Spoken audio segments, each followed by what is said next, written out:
Tirurangadi today news അപ്ഡേറ്റിലേക്ക് സ്വാഗതം. വീടിന്റെ മുറ്റം മനോഹരമാക്കാൻ തിരഞ്ഞെടുക്കുന്ന സ്റ്റോൺസ് ഏറ്റവും ക്വാളിറ്റിയുള്ളത് വേണം. ഏറ്റവും അഫോർഡബിൾ പ്രൈസിൽ ഏറ്റവും ബെസ്റ്റ് ഡെസ്റ്റിനേഷനിൽ നിന്നും. ഫ്ലോറിംഗിൽ ഏറ്റവും best Pasco paving and euro tiles. നിർമ്മാണത്തിലെ സമാനതകളില്ലാത്ത ക്വാളിറ്റി, വിദഗ്ധരായ തൊഴിലാളികളും ഇൻസ്റ്റലേഷനിലെ കൃത്യതയും, കുറഞ്ഞ ചെലവിൽ വീട് നിർമ്മിക്കാൻ ആവശ്യമായ ലോക്ക് ബ്രിക്സിന്റെയും ഹോളോ ബ്രിക്സ്, AAC ബ്ലോക്സ്, ജാളികൾ എന്നിവയുടെയും ഗംഭീര കളക്ഷൻ. ഇതെല്ലാം ഇത്രയും വിലക്കുറവിൽ. നിങ്ങളുടെ മുറ്റങ്ങൾക്ക് പാസ്കോയുടെ ഉറപ്പ്. പാസ്കോ. വാർത്തകൾ വിശദമായി. അന്തരിച്ച മലയാള സാഹിത്യ തറവാട്ടിലെ കുലപതി MT വാസുദേവൻ നായർക്ക് വേങ്ങര പ്രസ് റിപ്പോർട്ടേഴ്സ് ക്ലബിന്റെ അന്ത്യാഞ്ജലി. MT സ്മൃതി എന്ന പേരിൽ ഗ്രാമപഞ്ചായത്ത് NT ബാപ്പുട്ടി ഹാജി സ്മാരക ഹാളിലൊരുക്കിയ അനുസ്മരണത്തിൽ വിവിധ തുറകളിൽ നിന്നുള്ളവർ പങ്കെടുത്തു. ചടങ്ങിൽ press club president KK Ramakrishnan അധ്യക്ഷത വഹിച്ചു. മലയാള ഭാഷ നിലനിൽക്കുന്ന കാലത്തോളം MT അനുസ്മരിക്കപ്പെടുമെന്ന് അദ്ദേഹം പറഞ്ഞു. ഭാഷ നിലനിൽക്കുന്നിടത്തോളം കാലം അദ്ദേഹം അനുസ്മരിക്കപ്പെടും എന്നുള്ള കാര്യത്തിൽ താല്പര്യം. അദ്ദേഹത്തിൻ്റെ ഓരോ രചനകളും നമ്മൾ എടുത്ത് പരിശോധിക്കുമ്പോൾ വളരെ വിശദമായിട്ട് നമുക്ക് സംസാരിക്കേണ്ടി വരും. സിനിമയാണെങ്കിൽ പിന്നെ നമ്മുടെ എറണാകുളം മുതൽക്കുള്ള ഒരുപാട് സിനിമകൾ, ആദ്യത്തെ തിരക്കഥ എഴുതിയിട്ടുള്ള മുറപ്പെണ്ണ് പോലുള്ള ഒരുപാട് ആ കാലഘട്ടത്തിലെ സിനിമയെ തന്നെ, പുത്തൻ സിനിമയെ തന്നെ പ്രചോദിപ്പിച്ച അത്തരത്തിലുള്ള ഒരുപാട് രചനകൾ, അതുപോലെ തന്നെ സ്ക്രീൻ പ്ലേ. ഇപ്പോൾ സതയം എന്ന് പറയുന്ന ഒറ്റ ചിത്രം എടുത്തു കഴിഞ്ഞാൽ മതി, ആ സ്ക്രീൻ പ്ലേ എത്രമാത്രം ഹൃദയസ്പൃക്കാണ് എന്നുള്ളത് നമുക്ക് കാണാൻ കഴിയും. ആ മോഹൻലാൽ എന്ന് പറയുന്ന കഥാപാത്രത്തെ ഇപ്പോൾ ആ സിനിമ കാണുമ്പോൾ നമ്മൾ വിചാരിക്കുക അയാളെപ്പോൾ വിടും, പക്ഷെ അവസാനം അദ്ദേഹത്തെ തൂക്കിക്കൊല്ലുന്ന ഒരു സീനിലേക്കാണ് ആ സദയം എന്നുള്ള സിനിമ.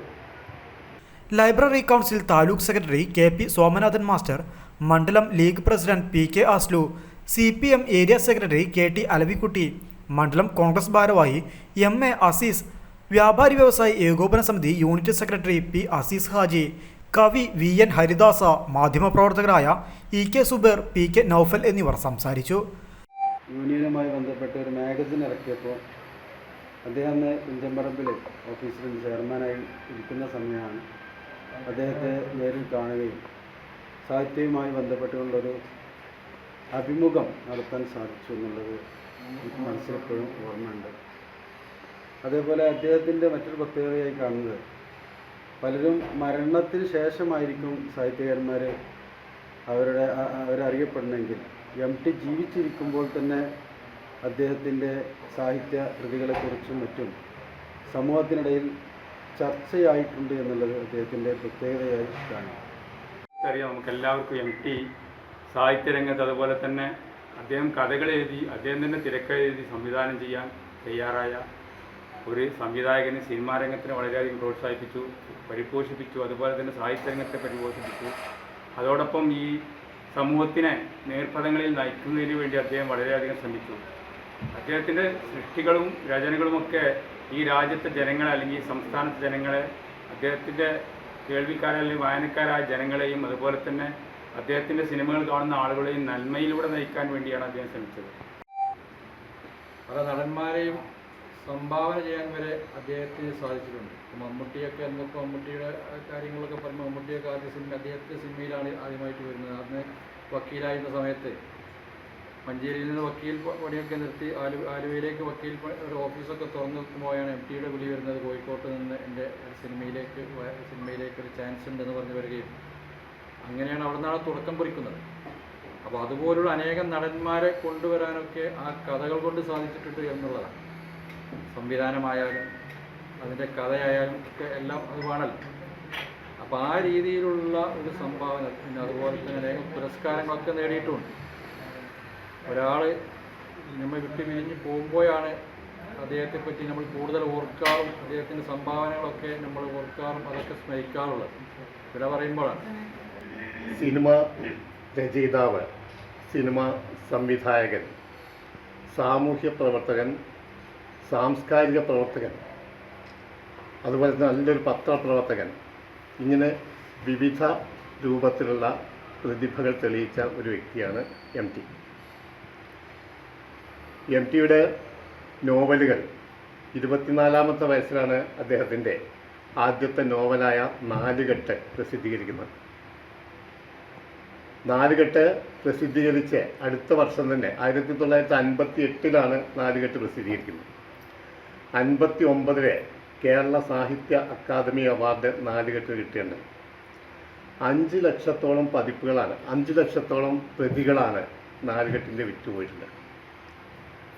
അതുപോലെ തന്നെ അദ്ദേഹത്തിൻ്റെ നാലുകെട്ട് നമുക്കറിയാം, അന്നത്തെ നായർ തറവാടിൻ്റെ പശ്ചാത്തലത്തിൽ അതിലെ കഥാപാത്രങ്ങളൊക്കെ എന്നും മനസ്സിൽ ജീവിക്കുന്നതാണ്.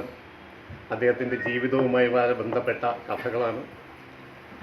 അതുപോലെ നമ്മുടെ മനസ്സിലേക്ക് ഏറ്റവും കൂടുതൽ നമ്മൾ ആകർഷിച്ചിട്ടുള്ള മറ്റൊരു ബുക്കാണ്, ഒരു നോവലാണ് രണ്ടാമൂഴം. രണ്ടാമൂഴം നമുക്കറിയാം മഹാഭാരത കഥയാണ്. മഹാഭാരതത്തിൻ്റെ ഒരു ഏട് ചീന്തിയെടുത്ത് അദ്ദേഹത്തിൻ്റെതായ വീക്ഷണത്തിലൂടെ ലോകത്തിന് പരിചയപ്പെടുത്തിയെന്നാണ് അതിൻ്റെ പ്രത്യേകത. അതിനാകെ തന്നെ ശിഷ്യരിലേക്ക് എത്തിയത് ഭീമനിലേക്ക്, ഭീമനാണ് മുഖ്യ കഥാപാത്രം എന്ന രൂപത്തിലേക്ക് കൊണ്ടുപോകും. അത് ഖണ്ഡശായി പ്രസിദ്ധീകരിച്ചിരുന്ന ആ കാലഘട്ടത്തിൽ കലാകൗമുദിയാണെന്ന് തോന്നുന്നുണ്ട്. അത് നമ്പൂതിരിയുടെ വരയും അത് രണ്ടും ഇപ്പോഴും നമ്മുടെ മനസ്സിലേക്ക് വരികയാണ്. എം ടിയുടെ ആ ഭാവനക്കനുസരിച്ച് നമ്പൂതിരിയുടെ കൈ ചരിച്ചുള്ള കാര്യങ്ങൾ കാണാം. അതവിടെ മാത്രമല്ല അദ്ദേഹം തിരുത്തൽ വരുത്തിയിട്ടുള്ളത്. ഈ നമ്മുടെ പാണപ്പാട്ട്, നമ്മുടെ വടകര അല്ലേ, ചന്തുവിനെ സംബന്ധിച്ച് ചന്തു ദുഷ്ടനായി ചിത്രീകരിച്ചിട്ടുണ്ടെങ്കിൽ ചന്തുവിനെ സംരക്ഷകനായിട്ട് എന്ന രൂപത്തിലേക്കാണ് ആരോപണം ചെയ്തവർ അല്ലേ കുത്തുകൊണ്ട് വീണപ്പോൾ കുത്തുവിളക്കിലേക്ക് വീണതാണ്. അത് കുറച്ചെടുക്കുകയാണ് ചന്തു ചെയ്തത്, രക്ഷിക്കുകയാണ് ചെയ്തത്. മറ്റേത് പാടി നടക്കുന്നത് ആഞ്ഞു കുത്തിയെന്നാണ്. അപ്പോൾ അതിലൊക്കെ തിരുത്തിൽ വരുത്തിയിട്ടാണ് പിന്നെ പോയിട്ടുള്ളത്.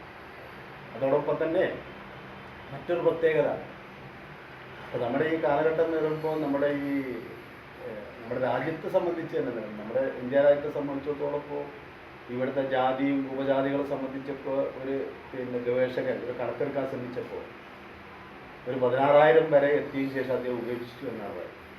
അപ്പോൾ നാനാത്വത്തിൽ ഏകത്വമാണ് ഇന്ത്യയുടെ രൂപമുദ്ര. അപ്പോൾ അത് സാഹിത്യത്തിലും സംസ്കാരത്തിലേക്കും വിവിധ മേഖലയിൽ കൊണ്ടുവരുന്നതിന് വേണ്ടിയിട്ട് ബോധപൂർവമായ ഇടപെടൽ എനിക്കൊരു ഭാഗത്തുണ്ടായി. രാജാവിനെ പൂച്ചക്കണ്ണാന്ന് വിളിച്ചാൽ എന്താ അനുഭവം അറിയാലോ.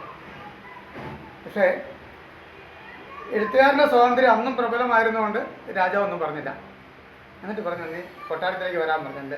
എൻ്റെ മുന്നിൽ വന്നപ്പോൾ രാജാവ് ചോദിച്ചു, ഇപ്പം എങ്ങനെയുണ്ട്?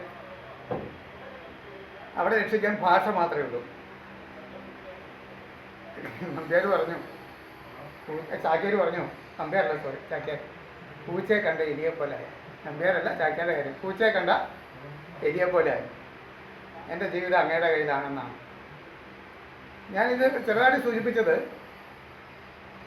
ഇപ്പോൾ നമ്മൾ പറയും മഹാഭാരതം എം ഡി മാറ്റി എഴുതിയിരുന്നു. മഹാഭാരതം അവിടെ തന്നെയുണ്ട്.